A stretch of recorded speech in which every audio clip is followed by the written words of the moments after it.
Hello, എല്ലാവർക്കും പുതിയൊരു വീഡിയോയിലേക്ക് സ്വാഗതം. ഞാനിപ്പോൾ നിൽക്കുന്ന ചൈനയിലാണ് കേട്ടോ. ഞാൻ കഴിഞ്ഞ വീട്ടിൽ നിന്ന് ഇറങ്ങുന്നൊരു വീഡിയോ ഇട്ടിരുന്നു. അതിന് കുറേ കമൻസ് കണ്ട് ഞാനിപ്പോഴാണ് വായിക്കാൻ പറ്റിയത്. നമ്മൾ ഇവിടെ വന്നതിന് ശേഷം കുറേ കാര്യങ്ങളൊക്കെ ആയിട്ട് ബിസിയായി. സിമ്മ് റെഡിയാക്കൽ, അങ്ങനെയുള്ള കുറേ കാര്യങ്ങളുണ്ടായിരുന്നു. നെറ്റ് കാര്യങ്ങളൊക്കെ റെഡിയാക്കൽ. പിന്നെ ഇവിടെ റൂം എടുത്തിട്ടുണ്ട്. റൂം മീൻസ് ഒരു അപ്പാർട്ട്മെൻറ്റാണ്. അതിൽ എന്താ ഈ കാണുന്നതാണ് നമ്മളെ റൂം കേട്ടോ. അപ്പോൾ ഇവിടേക്കുള്ള കുറേ സാധനങ്ങൾ വാങ്ങൽ, കുറേ അങ്ങനെയുള്ള പർച്ചേസും കാര്യങ്ങളൊക്കെ ആയിട്ട് കുറേ ബിസി ആയിരുന്നു. അപ്പോൾ കമൻസൊക്കെ ഇപ്പോൾ ഞാനിപ്പോഴാണ് കാണുന്നത്. ഒരുപാട് സന്തോഷം. കുറേ ആൾക്കാർ നല്ല നല്ല കമൻസും കാര്യങ്ങളൊക്കെ ഇട്ടിട്ടുണ്ട്. നമ്മൾ എത്രത്തോളം സ്നേഹിക്കുന്നുണ്ട് എന്ന് അറിയുമ്പോൾ ഒരുപാട് സന്തോഷം. പിന്നെ നാട്ടിൽ നിന്ന് വന്നാണെന്നുണ്ടെങ്കിൽ അന്ന് വീഡിയോ എൻഡ് ചെയ്തത് നമ്മൾ വീട്ടിൽ നിന്ന് ഇറങ്ങിയതിന് ശേഷം എൻഡ് ചെയ്തിട്ടുണ്ട്. അവിടുന്ന് വന്നിട്ട് പിന്നെ ഫ്രണ്ട്സിൻ്റെ കൂടെ തന്നെ ഫുഡ് കഴിക്കാൻ കയറിയതും, പിന്നെ ഫുഡ് കഴിച്ച് കഴിഞ്ഞിട്ട് നേരെ ഫ്ലൈറ്റിലേക്ക് നമ്മൾ കൊച്ചിയിൽ നിന്നാണ് കയറിയത്. Kochi to Kuala Lumpur, Malaysia. അവിടുന്ന് നേരെ ചൈനയിലേക്ക്. അങ്ങനെയാണ് ഫ്ലൈറ്റ്. കണക്റ്റഡ് ഫ്ലൈറ്റ് ആയിരുന്നു. ഫസ്റ്റത്തെ ഫ്ലൈറ്റ് ഞാൻ എൻ്റെ ലൈഫിൽ ആദ്യമായിട്ടാണ് ഇങ്ങനെ ഫ്ലൈറ്റിൽ കയറുന്നത്. ഫസ്റ്റ് ഫ്ലൈറ്റ് എക്സ്പീരിയൻസ് ആണ്. ഭയങ്കര എക്സൈറ്റഡ് ആയിരുന്നു. എന്താ പറയുക, അടിപൊളിയായിരുന്നു. ഞാൻ എയർപോർട്ടിൽ എത്തിയപ്പോൾ തന്നെ ഏകദേശം അന്തം വിട്ടിട്ടാണ് ഉണ്ടായിരുന്നത്. കാരണം എനിക്ക് അറിയില്ലായിരുന്നു എന്തൊക്കെയാണ് പ്രൊസീജിയേഴ്സ്, അവിടെ ഉള്ളിൽ കയറിയിട്ട് എന്തൊക്കെയാണ്. ഞാൻ കുറേ യൂട്യൂബിലൊക്കെ നോക്കിയിട്ടുണ്ടാവും. യൂട്യൂബിൽ നോക്കിയിട്ട് എന്നാലും ഒരു കൺഫ്യൂഷനാണ്, എന്താ ചെയ്യുക, അങ്ങനെയുള്ള കാര്യങ്ങളൊന്നും അറിയില്ല. അവിടെ എത്തിയപ്പോൾ തന്നെ 2 മലയാളീസിനെ എനിക്ക് പരിചയപ്പെട്ട്. അതിലൊരാൾ ഇങ്ങോട്ട് തന്നെയായിരുന്നു, ഒരാൾ ഫിലിപ്പീൻസിലേക്ക് പോകുന്ന ഒരാളായിരുന്നു. നല്ല കമ്പനിയായി. ഒരു കാര്യങ്ങളൊക്കെ പറഞ്ഞു തന്ന്. ഹോയ്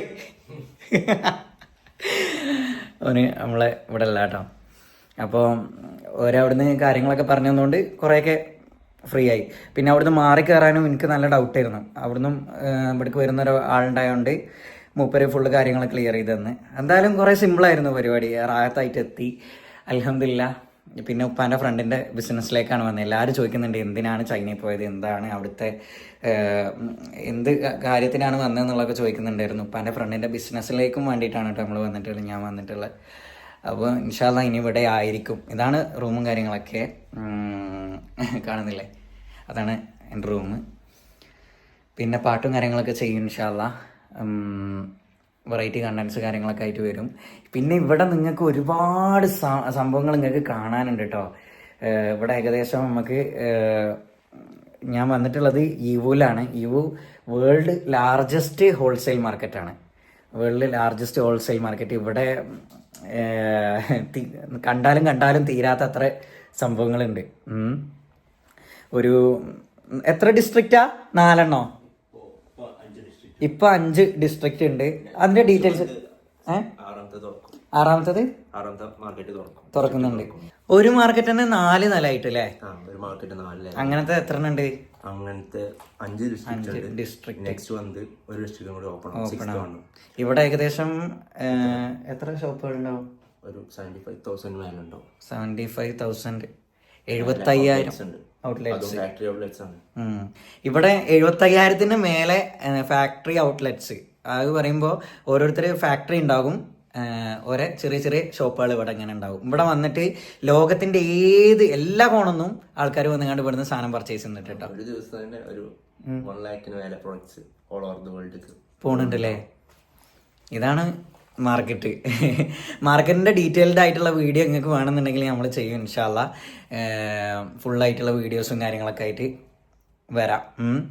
ഇവിടെ കണ്ടാലും തീരൂല. അപ്പോൾ ഒരു ദിവസം ഇറങ്ങുകയാണെങ്കിൽ തന്നെ നമുക്ക് ഒരു ഇത് കഴിയൂല അല്ലേ?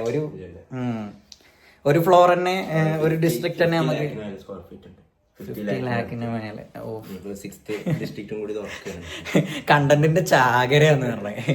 ഏകദേശം ഇതൊക്കെ കവർ ചെയ്തെടുക്കുമ്പോഴത്തേന് ഈവു എന്ന് പറയുന്ന ഒരു സ്ഥലമാണ് കേട്ടോ. അപ്പോൾ അങ്ങനെയൊക്കെയാണ് എൻ്റെ ഇവിടുത്തെ അവസ്ഥകൾ. പിന്നെ റൂമും കാര്യങ്ങളൊക്കെ കാണിച്ചു തരാം. റൂമെല്ലാം ഇങ്ങനെ ഇട്ടിട്ടുള്ളത് കേട്ടോ. ഞാൻ എൻ്റെ ലാപ്പ് കാര്യങ്ങളൊക്കെ ഇവിടെ ഇങ്ങനെ വെച്ചിട്ടുണ്ട്. മൈക്ക് ഇവിടെ സെറ്റ് ചെയ്തിട്ടുണ്ട്. പിന്നെ ഇവിടെ ഇത് ഉമ്മ കൊടുത്തയച്ച കുക്കറാ. പക്ഷെ ഇവിടെ ഇൻഡക്ഷൻ കുക്കർ ആയതുകൊണ്ട് പറ്റൂല. നമ്മൾ വാഷിംഗ് മെഷീൻ കാര്യങ്ങൾ പൊടികളൊക്കെ ഇവിടെ കയറ്റി വെച്ചിട്ടുണ്ട്. പിന്നെ ഇതിപ്പോൾ നമ്മൾ ഇക്ബാൽക്ക് വാങ്ങി തന്നെ കേട്ടോ. അതിൽ ഫുഡ് ഉണ്ടാക്കാൻ വേണ്ടിയിട്ട് ഇതൊക്കെ ഇക്ബാലൊക്കെ കൊണ്ടുവന്നതാണ് വീട്ടിൽ നിന്ന്. ഇന്നാണ് ഇപ്പോൾ ഇക്ബാലൊക്കെ പോയത്. ഇതുവരെ ഉണ്ടായിരുന്നു. നമ്മൾ ഇന്നലെ ഇവിടെ ഉമ്മ കൊണ്ടുവന്ന ബീഫും കാര്യങ്ങളൊക്കെ കഴിച്ച് സെറ്റായി ഇരുന്നായിരുന്നു. പിന്നെ വേറെ റൂമാണിത്. ഇത് വേറെ റൂമാണ്. യാ യെസ്, ഇതൊരോ അപ്പാർട്ട്മെൻ്റ് ആയിട്ടാണ് കേട്ടോ ഉള്ളത്. അപ്പാർട്ട്മെൻ്റ് എന്ന് പറയുമ്പോൾ കുറേ ഇവിടെ മെയിനായിട്ട് എനിക്ക് കൺഫ്യൂഷൻ ആകുന്നത് എന്താ പറയുക, എല്ലാ ബിൽഡിങ്ങും ഒരുപോലെ തന്നെ, ഓരോ ബിൽഡിങ്ങിനും ഓരോ നമ്പേഴ്സായിട്ടാണുള്ളത്. അപ്പോൾ നമ്മൾ എവിടെയെങ്കിലും പോയി തിരിച്ചു വരുമ്പോഴേക്ക് ഞാൻ ഫസ്റ്റ് അല്ല വന്നത് മുതൽ ഇപ്പോഴും കൺഫ്യൂഷനാണ്. പുറത്തേക്ക് പോയി കണ്ട് ഇറങ്ങി ആ നമ്പറൊക്കെ തപ്പി പിടിച്ചിട്ടൊക്കെ ഇങ്ങോട്ട് കയറുന്നത്. അങ്ങനത്തെ കുറേ പ്രശ്നങ്ങളൊക്കെ ഉണ്ട് ഇപ്പോഴും. അതിന് റെഡിയാവും. നമുക്ക് ഇവിടുന്ന് ഏകദേശം ഒരു എത്ര കിലോമീറ്റർ ഉണ്ട്? 7 കിലോമീറ്റർ അല്ലേ? 7 കിലോമീറ്ററിൻ്റെ അടുത്തുണ്ട് നമ്മളെ ഓഫീസ്. മാർക്കറ്റിക്കില്ല, അപ്പോൾ 7 കിലോമീറ്റർ അല്ലേ?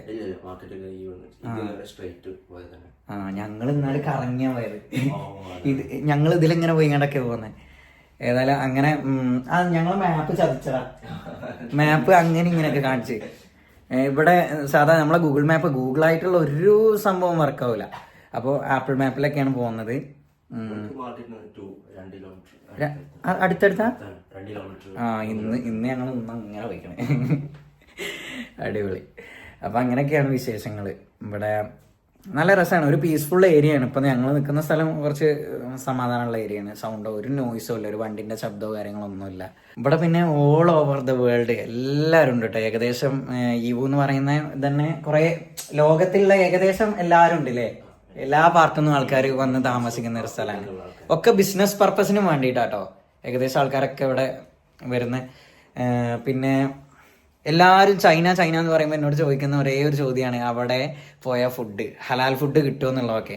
ഇവിടെ ഹലാൽ ഫുഡായിട്ട് അതിനായിട്ടുള്ള റെസ്റ്റോറൻറ്റ്സും കാര്യങ്ങളും പാകിസ്ഥാനി, ഇന്ത്യൻ അങ്ങനെ എല്ലാ റെസ്റ്റോറൻറ്റ്സും ഉണ്ട് അല്ലേ?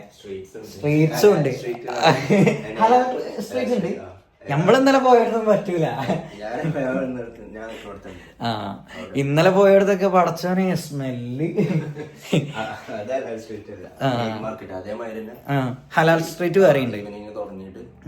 രാത്രി 3 മണി വരെയൊക്കെ നിൽക്കുന്ന സ്ട്രീറ്റ് തന്നെ ഉണ്ട്. ഒരു റോഡായിരിക്കും, പക്ഷെ നൈറ്റ് ആകുമ്പോൾ സ്ട്രീറ്റ് ആയിട്ടുണ്ടാവും. ഇവിടെ നല്ല രസാട്ടോ. നമ്മള് രാവിലെ അല്ല വൈകുന്നേരം ഒരു 5 മണിയൊക്കെ ആയപ്പോ സമയത്ത് ഞങ്ങൾ ഇങ്ങോട്ട് വന്നില്ല. അപ്പൊ എനിക്ക് കാണിച്ചു തന്ന റോഡ് അത് നൈറ്റ് ആയി കഴിഞ്ഞാല് നൈറ്റ് ആ റോഡൊന്നും വർക്കാവൂല. പക്കാ സ്ട്രീറ്റിലെ ഇങ്ങനെ ഫുഡ് എല്ലാ സൈഡിലും ഇങ്ങനെ ടെൻ്റൊക്കെ കെട്ടിയിട്ട്, വണ്ടിയിൽ വന്നിട്ട് ടെൻ്റൊക്കെ കെട്ടിയിട്ട് അത് പക്കാ സ്ട്രീറ്റ്. അവിടെ ഫുള്ള് കച്ചവടം കാര്യങ്ങളൊക്കെ ആയിട്ട് നല്ല രസമാണ്. ഫുഡ് സ്ട്രീറ്റാണ്. നിങ്ങൾ ഈ പറഞ്ഞ പോലെ ഹലാലും ഉണ്ട്, ഹലാലല്ലാത്തതുണ്ട്. ഇപ്പൊ രാവിലെയൊക്കെ നമ്മൾ പോയി കഴിച്ചത് പക്ക ഹലാല്. ഒരു പാകിസ്ഥാനി റെസ്റ്റോറൻ്റ് ആണ്. നല്ല അടിപൊളി ഫുഡും കാര്യങ്ങളും. പക്ഷെ ഫുഡിന് എക്സ്പെൻസ് കൂടുതലാണ്.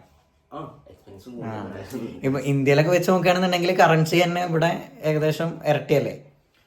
10 ഇരട്ടി. എക്സ്പെൻസ്. പിന്നെ ഇവിടുന്ന് ഇപ്പൊ ഈവൂന്ന് മാറിക്കഴിഞ്ഞാല് നമുക്ക് എക്സ്പെൻസ് കുറവല്ലേ? റൂം എക്സ്പെൻസ് കുറവായിരിക്കും. അങ്ങനെയുള്ള ഏരിയാസും ഇവിടെ ഉണ്ട്. സംഭവം എന്തായാലും സെറ്റാണ്. ഇനി ഇൻഷാല്ലാ ഞാൻ എന്ത് ചെയ്യും, ഇവിടുത്തെ കുറേ ഡീറ്റെയിൽഡ് വീഡിയോസ് ഒക്കെ ആയിട്ട് വരാം. ഇവിടുത്തെ മാർക്കറ്റ് കാണിച്ചു തരാം നിങ്ങൾ കുറേ ആൾക്ക് എന്താ പറയാ കാണാൻ പറ്റിയ കുറേ സംഭവങ്ങൾ ഇവിടെ ഉണ്ട്. ഇൻഷാല്ലാ ഞാൻ അതിൻ്റെ ഒക്കെ വീഡിയോ ഒക്കെ ആയിട്ട് വരാം. അപ്പം എല്ലാവരും കാത്തിരിക്കുക ഇൻഷാല്ലാ, ഷുവറായിട്ടും. ബൈ.